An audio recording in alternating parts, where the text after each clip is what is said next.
அனைவருக்கும் வணக்கம். This is mister Muruganandam from best academy, Pattukkottai, Mannargudi மற்றும் அறந்தாங்கி. இது ஒரு மாற்றுத்திறனாளிகள், ஆதரவற்ற விதவைகள், முன்னாள் இராணுவத்தினர்கள், தாய் தந்தை இருவரையும் இழந்த குழந்தைகளுக்கான ஒரு இலவச போட்டித் தேர்வு பயிற்சி மையம். இன்றைய திருக்குறள்: பெருமைக்கும் ஏனை சிறுமைக்கும் தத்தம் கருமமே கட்டளைகள். ஒருவரின் பெருமைக்கும் அவருடைய சிறுமைக்கும் அவருடைய செயல்பாடுகளை ஆராய்ந்து அறியும் முறைகள் என்ற அற்புதமான திருக்குறளோடு இன்றைக்கு வீடியோக்குள்ளே போகலாம். இன்றைக்கி எல்லா ஸ்டூடெண்ட் எதிர்பார்க்கக்கூடிய மிக முக்கியமான ஒரு ரிசல்ட் அப்படின்னா group 2 and group 2A result. சரிங்களா? இதில் ஒரு சந்தோஷப்படக்கூடிய ஒரு சின்ன சந்தோஷம், மிகப்பெரிய சந்தோஷம் கிடையாது, ஒரு சின்ன சந்தோஷம். என்ன அப்படின்னா, வேக்கண்ட் வந்து கிட்டத்தட்ட 2327 2540 வேக்கண்டாங்க ரைஸ் பண்ணியிருக்காங்க. சரிங்களா? இது ஒரு மற்றற்ற மகிழ்ச்சி தான். அதாவது சின்ன மகிழ்ச்சி தான். இன்னும் வேக்கண்டு நிறைய ரைஸ் பண்ணணும். வேக்கண்ட் வந்து மிக குறைவு. 2540 வேக்கண்டு தான் மொத்தமே. பல லட்சம் இளைஞர்கள் வேலைவாய்ப்புக்காக காத்துக்கிட்டு இருக்கான். ஓகே, இப்போது குரூப் 2 அதை பொறுத்த வரைக்கும் இப்போது குரூப் 2A, குரூப் 2ல் தான் இப்போது 507 720 வரைக்கும், அதாவது 507 720 வேக்கண்ட் ரைஸ் பண்ணியிருக்காங்க குரூப் 2 இன்டர்வியூ போஸ்ட்டில். சரிங்களா? குரூப் 2A போஸ்ட்டை பொறுத்த வரைக்கும் அது அப்படியே தான் இருக்குது, 1820 போஸ்ட். சரிங்களா? மொத்தம் டோட்டல் வேக்கண்ட் தற்போது 2540. ஃபர்ஸ்ட் ஆஃப் ஆல் நீங்கள் ஒரு விஷயம் உங்களுக்கு தெரியும், ஒரு போஸ்ட்டுக்கு 10 பேரை கூப்பிடுவாங்க. சரிங்களா? அது மட்டும் இல்லாமல் இந்த கடைசியாக ஒரு போஸ்ட்டுக்கு 10 பேர் கூப்பிட்றாங்களே, அதில் 10வது ஆள் இருக்காங்க இல்லையா, அந்த 10வது ஆள் கடைசி நபர், அதான் கட் ஆஃப் மதிப்பெண். அந்த கட் ஆஃப் மார்க்கில் எத்தனை பேர், ஒரு 100 பேர் இருந்தாலும் 100 பேரையும் எக்ஸாம் எழுத அனுமதிப்பாங்க. அது டிஎன்பிஎஸ்சியோட விதிமுறை. அதனால் 1:10 அப்படின்னா நிச்சயமாக வந்து ஒரு 1:11 1:12 அந்த மாதிரி போகிறதுக்கு, அதிகமாக இருப்பதற்கு வாய்ப்புகள் அதிகம். சரிங்களா? ஓகே, இந்த கட் ஆஃப் ப்ரிடிக்ஷன் அப்படிங்கிறது பர்ஃபெக்ட், நாட் பர்ஃபெக்ட். அதாவது இது வந்து ஒரு எக்ஸ்பீரியன்ஸ் சார்ந்தது. கிட்டத்தட்ட ஒரு 15 ஆண்டு காலம் போட்டித் தேர்வுத்துறையில் பயணிக்கிறத அடிப்படையாக வச்சு ஒரு 200 300 மாணவ செல்வங்களின் மதிப்பெண்கள், அப்புறம் வினாத்தாள்களுடைய தரம், வினாத்தாள் இருக்குல்லையா, அந்த கொஸ்டின் பேப்பருடைய ஸ்டாண்டர்ட், அதனுடைய தரம், அப்புறமேல வேக்கண்ட் பொசிஷன், எவ்வளோ வேக்கண்ட் இருக்குது, எவ்வளோ ரேஷியோ வந்து ப்ரிலிம்ஸுலேருந்து மெயின்ஸுக்கு அனுமதிக்கிறாங்க அப்படிங்கிறதெல்லாம் பொறுத்து ஒரு எக்ஸ்பீரியன்ஸான ஒரு கட் ஆஃப் தான் நான் ரிலீஸ் பண்ணுறேன். சரிங்களா? இந்த கட் ஆஃபை விட ஜஸ்ட்டு முன்ன பின்ன மாற்றங்களும் இருக்கலாம். சரிங்களா? Okay, right. இப்போ பாருங்கள், நம்ம ரிசர்வேஷன் உங்களுக்கு தெரியும் இல்லையா? ரிசர்வேஷன் பிசி ரிசர்வேஷன் வந்து ஓசி ரிசர்வேஷன், ஓசி வந்து ரிசர்வேஷன் சொல்ல முடியாது, 31%. பிசி ரிசர்வேஷன் அப்படின்னு சொன்னோம்னா 26.5%. சரிங்களா? பிசிஎம் ரிசர்வேஷன் உங்களுக்கு தெரியும், 3.5% முஸ்லீம்ஸ். எம்பிசி ரிசர்வேஷன் 20% உங்களுக்கு தெரியும். அதே மாதிரி எஸ்சி ரிசர்வேஷன் 15%. ஓகேவா? அப்புறம் எஸ்சிஏ ரிசர்வேஷன் 3%. அப்புறம் எஸ்டி ரிசர்வேஷன், சரிங்களா, 1%. ஓகேவா? இதுதான் ரிசர்வேஷன். இந்த ரிசர்வேஷன் மெத்தடு, அப்புறமேல PSTM, destitute widows, ex service man, அப்புறம் ஃபிசிக்கலி ஹேண்டிகேப்டடு ஸ்டூடெண்ட்ஸு, இதெல்லாம் பார்த்து பண்ணுவாங்க. சரிங்களா? ஓகே, அதனால் ஒரு சில மதிப்பெண்கள் முன்னாடி போகலாம், கூடலாம் அல்லது குறையலாம் இந்த கட் ஆஃப்லேருந்து. நான் என்னுடைய எக்ஸ்பீரியன்ஸை வச்சு நான் என்ன பண்ணியிருக்கேன்னா, இப்போ ஓசி கேட்டகரி, ஓசியில் வர்றாங்க அப்படின்னா, ஜென்ரல் 10ல் வர்றாங்கன்னா, குரூப் 2 இன்டர்வியூ போஸ்ட், இது இன்டர்வியூ போஸ்ட், இது நான் இன்டர்வியூ போஸ்ட். சரிங்களா? 151 கொஸ்டின் அடித்தா 151 மற்றும் அதற்கு மேலே உள்ளவங்கெல்லாம் நிச்சயமாக ப்ரிலிம்ஸ் கிளியர் பண்ணுவாங்க. அதாவது நிச்சயமாக ரிசல்ட் எப்படி வரணும், 2 விதமாக வரணும். சரிங்களா? குரூப் 2க்கு ஒரு ரிசல்ட்டு, குரூப் 2Aக்கு ஒரு ரிசல்ட் வரணும். சரிங்களா? அப்போ குரூப் 2க்கு எவ்வளோ பேர் நம்ம கூப்பிடுவாங்க அப்படின்னா, கிட்டத்தட்ட 720 வேக்கண்ட் இருக்கு இல்லையா? அப்போது அதாவது ஒரு போஸ்ட்டுக்கு 10 பேர் அப்படின்னா 7200.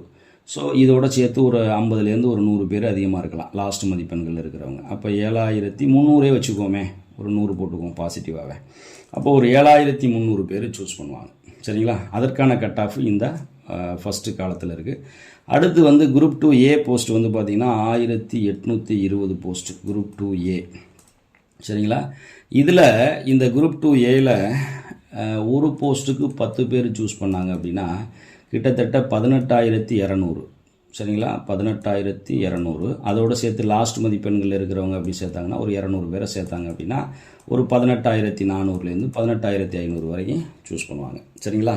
இந்த 7,300 பேர் இதுலேயும் வருவதற்கு வாய்ப்பு இருக்குது. வந்து தான் ஆகணும். ஏன்னா அவங்க ஆல்மோஸ்ட் டாப் மார்க் எடுத்திருப்பாங்க. சரிங்களா? ஒருவேளை நம்ம அப்ளிகேஷன்லேயே வந்து குரூப் 2க்கு அப்ளை பண்ணுறீங்களா, குரூப் 2ஏக்கு அப்ளை பண்ணுறீங்களா அப்படிங்கிற மாதிரிலாம் ஒன்றும் கேட்கல. சரிங்களா? அதனால் 2 ரிசல்ட்டு. ஸோ 7,300 பேர் இதுலேயும் வரத்தான் செய்வாங்க. சரிங்களா? அவங்க விருப்பம் இருந்தால் எழுதலாம், விருப்பம் இல்லாட்டி விட்டுறலாம். ஓகேவா? ரைட். அப்போது கிட்டத்தட்ட நமக்கு எத்தனை பேர் வருவாங்க அப்படின்னா, கிட்டத்தட்ட ஒரு 18,500 பேர் தான் நம்மளை கூப்பிட போகிறாங்க. இந்த 18,500 பேர் தான் கூப்பிட போகிறாங்க. அதுக்குள்ளே நம்ம வர்றதுங்கிறது கொஞ்சம் கட் ஆஃபும் குறைவாக தான் இருக்கும். சரிங்களா? குறைய தான் போகுது. ஸோ பாருங்கள், ஏன்னா இந்த வினாத்தாள் அப்படிங்கிறப்போ குரூப் 2 வினாத்தாள் வந்து இந்த முறை வந்து ஜிகே எல்லாருக்கும் காமன் தான். பட் ஜென்ரல் தமிழ் வந்து அதாவது வரலாற்றுலேயே இல்லாத அளவில் மோசமாக கொஷின் கேட்டிருந்தாங்க. சரிங்களா? ஏன் அப்படி கேட்டிருக்காங்க என்ன அப்படிங்கிறது எனக்கு தெரியல. ஸோ ஜென்ரல் தமிழ் படித்தவங்க பர்ஃபெக்டாக 100க்கு 100 கொஷின் போடுறவங்க கூட இங்கே வந்து 82 கொஷின் போடுறதுக்கு ரொம்ப சிரமப்பட்டாங்க. 82, 83 சரிங்களா? இந்த மாதிரி மதிப்பெண்கள் எடுக்கிறதுக்கு மிகப்பெரிய அளவில் கஷ்டப்பட்டுருக்காங்க. 80, 79, 78லாம் நிறையா பேர் ஜென்ரல் தமிழ் ஸ்டூடெண்ட் பண்ணியிருக்காங்க. காரணம் என்ன அப்படின்னா, ஓல்டு சமச்சீர் புக்கு, நியூ சமச்சீர் புக்கு, சிறப்பு தமிழ் இதில் எல்லாம் கொஸ்டின் நிறையா கேட்டுட்டாங்க. ஸோ தமிழ் மீடியத்தில் படித்த ஸ்டூடெண்ட்ஸு ப்ரிலிம்ஸு பாஸ் பண்ணுறதுல மிகப்பெரிய அளவில் கொஞ்சம் தற்போது கொஞ்சம் கஷ்டமாக தான் இருக்கும். சரிங்களா? இங்கிலீஷ் மீடியத்தை பொறுத்த வரைக்கும் இங்கிலீஷ் கொஸ்டின்ஸ் கொஞ்சம் ஈஸி அப்படிங்கிற மாதிரி சொல்கிறாங்க. ஸோ இருக்கட்டும், அது ஒரு பக்கம் இருந்தாலும் அதாவது ஒரே ஒரு கொஷின் போதும். ஒரு கொஷினுக்கு 1.5 மார்க் இல்லையா? இந்த ஒரு கொஷினை நம்மளை ப்ரிலிம்ஸ்லேருந்து எலிமினேட் பண்ணி, அதாவது மெயின்ஸ்லேருந்து எலிமினேட் பண்ணிடும் இல்லையா? அப்போது நீங்கள் 100க்கு அட்லீஸ்ட் அசால்ட்டாக அடித்தாலே 96, 97 அடிக்கலாம் தமிழில். ஆனால் 82, 80, 79 அடித்தா எத்தனை கொஷின் லாஸ்? எப்படி அவன் ப்ரிலிம்ஸ் பாஸ் பண்ணி உள்ளே வருவாங்க? அதனால் அந்த கொஷின் தான் இருக்குது. ஸோ அதனால் நமக்கு இப்போது இந்த கட் ஆஃப் வந்து தமிழ் மீடியம் படித்தவங்க அந்த கட் ஆஃப்குள்ளே வருவாங்களா அப்படிங்கிறது கஷ்டம்தான். இருந்தாலும் பிஎஸ்டிஎம் ஃபுல்லாக 1லேருந்து டிகிரி வரைக்கும் பிஎஸ்டிஎம் வச்சுருக்கவங்களுக்கு கொஞ்சம் ஒரு சின்ன வாய்ப்பு. அவங்க தான் ஈஸியாக பாஸ் பண்ணி போகலாம். ஓகே, இப்போது ஜென்ரல் டான் பாருங்கள், 151 கொஷின் போட்டிருக்கேன். குரூப் 2ஏயில் பாருங்கள் 146 கொஷின் போட்டிருக்கேன். சரிங்களா? 146 கொஷின் இது எல்லாமே மார்க் கிடையாது, கொஷின். 146 கொஷின் போட்டிங்கன்னா நிச்சயமாக ஓசியாக இருந்தால் கூட நீங்கள் குரூப் 2ஏயில் செலக்ட் ஆகலாம். 151 ரீச் ஆகிருந்தீங்க அப்படின்னா நீங்கள் 151 மற்றும் அதற்கு மேலேன்னா நீங்கள் குரூப் 2 இன்டர்வியூ போஸ்ட் செலக்ட். 146 மற்றும் அதற்கு மேலேன்னா நீங்கள் குரூப் 2A மட்டும் செலக்ட். சரிங்களா? 151க்கு மேலே போட்டிருந்தீங்கன்னா ரெண்டுமே செலக்ட் ஆகிடலாம். ஓகே, அதே மாதிரி விமனுக்கு 150, ஓசிக்கு 147 குரூப் 2A. சரிங்களா? பிஎஸ்டிஎம் பாருங்கள், கிட்டத்தட்ட ஒரு 2 கொஸ்டின் அல்லது 3 கொஸ்டின் பிஎஸ்டிஎம் குறையும் எவரி சர்ச் கேட்டகரிஸ். ஓகேவா? அதனால் உங்களுக்கு இதில் 149 போட்டிருக்கேன், குரூப் 2ஏயில் 142. அதே மாதிரி ஓசி விமனாக இருந்தீங்கன்னா 147 இருந்தாலே நீங்கள் group 2 interview post prelims clear பண்ணலாம். 145 இருந்தீங்கன்னா 145, 146, 147 ரீச் ஆகிட்டிங்கன்னா ரெண்டுலேயுமே செலக்ட். 145லேருந்து 145, 146 இருந்துச்சுன்னா குரூப் 2A மட்டும் தான் செலக்ட் ஆவீங்க. சரிங்களா? அது மாதிரி இப்போது பிசி ஜென்ரலை பொறுத்த வரைக்கும் பாருங்கள், 148 எடுத்திருந்தீங்கன்னா நீங்கள் 2 எக்ஸாமுமே கிளியர் பண்ணிடலாம். 147, 146, 145 இந்த ரேஷியோவில் இருந்தீங்கன்னா குரூப் 2A மட்டும் செலக்ட் ஆகும். ஓகேவா? அதே மாதிரி பிசி உமன் பாருங்கள் 147, குரூப் 2ஏல 141. சரிங்களா? 147 ரீச் ஆகிட்டிங்கன்னா ரெண்டுமே செலக்ட் ஆகலாம். 141லேருந்து 146 வரைக்கும் எடுத்திருந்தீங்கன்னா நீங்கள் குரூப் 2A மட்டும் செலக்ட் ஆகிறதுக்கு வாய்ப்பு இருக்குது. 100% ஷியூர் கிடையாது. சரியா? அதே மாதிரி பிசிஎம் பார்த்தீங்கன்னா 141 எடுத்திங்கன்னா ரெண்டுமே கிளியர் பண்ணுறதுக்கு வாய்ப்பு இருக்குது. 137 எடுத்திங்கன்னா 137லேருந்து 140 வரைக்கும் எடுத்திங்கன்னா நீங்கள் குரூப் 2A மட்டும் செலக்ட் ஆகிறதுக்கு வாய்ப்பு இருக்குது. சரிங்களா? அப்புறமேல பிசிஎம் விமன் வந்து 139 கொஸ்டின் அடித்தாலே போதும், ரெண்டுமே கிளியர் பண்ணலாம். 138, 137, 136 இதெல்லாம் அடிச்சிங்கன்னா குரூப் 2A மட்டும் செலக்ட் ஆகலாம். சரிங்களா? இப்போது எம்பிசியில் ஜென்ரல் வந்து 147 கொஸ்டின் போட்டால் ரெண்டுமே செலக்ட் ஆகலாம். 146, 145, 144 போட்டிருந்தீங்கன்னா குரூப் 2A மட்டும் செலக்ட் ஆகலாம். சரிங்களா? அப்புறமேல எம்பிசியில் உமன் வந்து பார்த்தீங்கன்னா 145 போட்டிருந்தீங்கன்னா ரெண்டுமே செலக்ட் ஆகலாம். நீங்கள் 140 போட்டோம், அதாவது 140லேருந்து 144 இருந்தீங்கன்னா குரூப் 2A செலக்ட் ஆகிடலாம். அதே மாதிரி எஸ்சி ஜென்ரல் 145 ரெண்டுமே செலக்ட் ஆகலாம். 144லேருந்து 141க்கு இடையில இருந்தீங்க அப்படின்னா நீங்கள் குரூப் 2A செலக்ட் ஆகலாம். எஸ்சி விமன் 143 அடிச்சிருந்தீங்கன்னா ரெண்டுமே செலக்ட் ஆகலாம். 142லேருந்து 139க்குள்ளே இருந்தீங்கன்னா குரூப் 2A மட்டும் செலக்ட் ஆகலாம். சரிங்களா?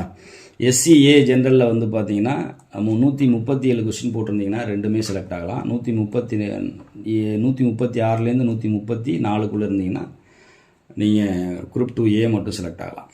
இது வந்து 135 எஸ்சிஏ விமன் 135 அடித்தா ரெண்டுமே செலக்ட் ஆகலாம். 134லேருந்து 131க்குள்ளே இருந்தீங்கன்னா குரூப் 2A மட்டும் செலக்ட் ஆகலாம். அதே மாதிரி எஸ்டி ஜென்ரல் 138 அடிச்சிருந்தீங்கன்னா நீங்கள் 2 எக்ஸாமே கிளியர் பண்ணிடலாம். சரிங்க, 2 ப்ரிலிம்ஸும் கிளியர் பண்ணி 2 மெயின்ஸ் எழுதலாம். 137லேருந்து 134க்குள்ளே இருந்தீங்கன்னா நீங்கள் குரூப் 2A மட்டும் செலக்ட் ஆகிறதுக்கு வாய்ப்பு இருக்குது. அதே மாதிரி எஸ்டி உமனை பொறுத்த வரைக்கும் 136 போட்டிருந்தீங்கன்னா 2 எக்ஸாமே கிளியர் ஆகும். சரிங்களா? 134 போட்டிருந்தீங்க அப்படின்னா, அதாவது 135லேருந்து 134க்குள்ளே இருந்தீங்கன்னா குரூப் 2A மட்டும் இதாகும். சரிங்களா? ஏன்னா எஸ்டிக்கு 1% தான். சரிங்களா? வேக்கண்ட் குறைவாக தான் இருக்குது. ரைட். அப்புறமேல நான் ஜென்ரலில் மட்டும்தான் பிஎஸ்டிஎம். சரிங்களா? PSTM person studied in Tamil medium. சரிங்களா? அப்படின்னு சொல்லுவாங்க. இப்போது பிஎஸ்டிஎம் அப்படிங்கிறது தமிழ் வழியில் படித்ததற்கான ஒரு 2010 ஜிஓ படி ஒரு 20% ரிசர்வேஷன் கொடுக்குறாங்க. 20% ரிசர்வேஷனுங்கிறதுனால எவ்வரி கேட்டகரியில் உங்களுக்கு தமிழ் மீடியம் படிச்சிருந்தீங்கன்னா 3 to 4 கொஸ்டின் வரைக்கும் குறைவாக இருக்கும். நான் இப்போ சொல்லியிருக்கேன் இல்லையா, இது நார்மலுக்கு சொல்லியிருக்கேன். இப்போ உதாரணத்துக்கு எஸ்சி ஜென்ரல் அப்படின்னா, எஸ்சி ஜென்ரலில் வர்றதுக்கு இப்போ 145 போட்டிருக்கேன்னு சொல்லியிருக்கேன் இல்லையா, நான் 141 ஒரு 4 கொஸ்டினால் 5 கொஸ்டின் கூட குறைச்சிக்கலாம். 140 போட்டாலே தமிழ் மீடியம் இருக்கிறவங்களுக்கு வரும். சரிங்களா? இங்கே 141 போட்டிருக்கேன் இல்லையா, ஒரு 5 கொஸ்டினை குறைச்சிக்கோங்க. 136 சம்திங் போட்டிருந்தாலே குரூப் 2A கிளியர் ஆகும். சரிங்களா? அப்போ பிஎஸ்டிஎம் முடிச்சிருந்தீங்க, பிஎஸ்டிஎம் கையில் வச்சுருக்கீங்க அப்படின்னா உங்களுக்கு ஒரு 3லேருந்து ஒரு 5 கொஸ்டின் வரைக்கும் நமக்கு 5ல் இது வந்து எதுவுமே வந்து உறுதிப்படுத்தப்பட்டது கிடையாது. சரிங்களா? எல்லாமே அசியூம் தான். 5 மட்டும் இல்லை, 7 கொஸ்டின் கூட குறையலாம். சரிங்களா? வாய்ப்பு இருக்குது. அதே மாதிரி லேடிஸாக இருந்து பிஎஸ்டிஎம் வச்சுருந்தீங்கன்னா ஒரு பொன்னான வாய்ப்பு, 10 கொஸ்டின் வரைக்கும் கூட குறையலாம். இதில் டெஸ்டிடியூட் விடோஸ் இருப்பாங்க, டிடபிள்யூ டெஸ்டிடியூட் விடோவாக இருந்தீங்க அப்படின்னா கிட்டத்தட்ட ஒரு 20 வினாக்கள் வரைக்கும் குறையலாம். 20 to 25 வினாக்கள் இதுலேருந்து குறையும் டெஸ்டிடியூட் விடோஸு. சரிங்களா? அப்புறமேல ஃபிசிக்கலி ஹேண்டிகேப்டடு அப்படியா இருந்தீங்க அப்படின்னா இதிலேருந்து ஒரு 15 கொஸ்டின் வரைக்கும் குறையலாம். ஓகேவா? அப்புறமேல எக்ஸ் சர்வீஸ் மேனாக இருந்தீங்கன்னா ஒரு 20லேருந்து 25 வினாக்கள் குறையலாம். அதுக்கு மேலேயும் குறையிறதுக்கான வாய்ப்புகள் இருக்குது. சரிங்களா? ஓகே, இது ஒரு ஜஸ்ட்டு ஓரளவுக்கு ஒரு வித்தியாசமான ஒரு கணிப்பு. இதை நம்ம முன்னாடியே ஒரு ப்ரிடிக்ஷன் தெரிஞ்சுக்கலாமே அப்படிங்கிறதுக்காக தான் போட்டிருக்கேன். மற்றபடி இதனுடைய நோக்கம் வந்து பார்த்தீங்க அப்படின்னா யாரையும் கஷ்டப்படுத்துறதெல்லாம் ஒன்றும் கிடையாது. ஓகேவா? அதனால் மார்க் இந்த ரேஷியோக்குள்ளே வரலை அப்படின்னா எனக்கு சுத்தமாக வராதா சார் அப்படின்னு கவலையெல்லாம் பட வேண்டிய அவசியமே கிடையாது. நிச்சயமாக வருவதற்கு வாய்ப்புகள் இருக்குது. ஓகேவா? இருக்கட்டும். இருந்தாலும் 2025 அப்படிங்கிறது ஒரு பொன்னான ஆண்டு. நான் ஏற்கனவே ஒரு வீடியோ போட்டிருக்கேன். சரிங்களா? அதனுடைய லிங்க் வந்து டிஸ்கிரிப்ஷனில் கொடுக்குறேன், பார்த்துக்குங்க. இப்போ 2025 குரூப் 1 வருது, குரூப் 2 வருது, குரூப் 4 வருது. இதான் மெஜாரிட்டி பீப்புள்ஸ் எழுதக்கூடிய எக்ஸாமினேஷன். சரிங்களா? இதில் மார்க் குறைஞ்சி போச்சுன்னா கவலையே படாதீங்க. அடுத்த தேர்வுக்கு இப்போதுலேருந்தே ப்ரிப்பேர் பண்ணுங்கள். அதாவது சித்திரையில் அறுவடை செய்யணும் அப்படின்னா தையிலேயே அவன் சாகுபடி பண்ணியிருக்கணும், விதைச்சிருக்கணும். சரிங்களா? தையில் விதைக்க மறந்தவன் சித்திரையில் ஒருபோதும் அறுவடையை தேடி போக முடியாது. ஓகேவா? அதனால் இப்போதுலேருந்தே சரியாக கஷ்டப்படுங்க, உழைங்க. நிச்சயமாக 2025 நீங்கள் ஒரு பெரிய அரசு அதிகாரி ஆகலாம். வேறு ஏதாவது உங்களுக்கு டவுட் இருந்துச்சுன்னா கமெண்ட் செக்ஷனில் கமெண்ட் பண்ணுங்கள். வீடியோ பிடிச்சிருந்துச்சுன்னா லைக் பண்ணுங்கள், ஷேர் பண்ணுங்கள், கமெண்ட் பண்ணுங்கள். பெல் ஐக்கானை கிளிக் பண்ணி, அதாவது சப்ஸ்கிரைப் பண்ணி பெல் ஐக்கானை கிளிக் பண்ணிக்கோங்க. கிளிக் பண்ணி ஆல் கொடுத்து வச்சுங்க. Thanks to all.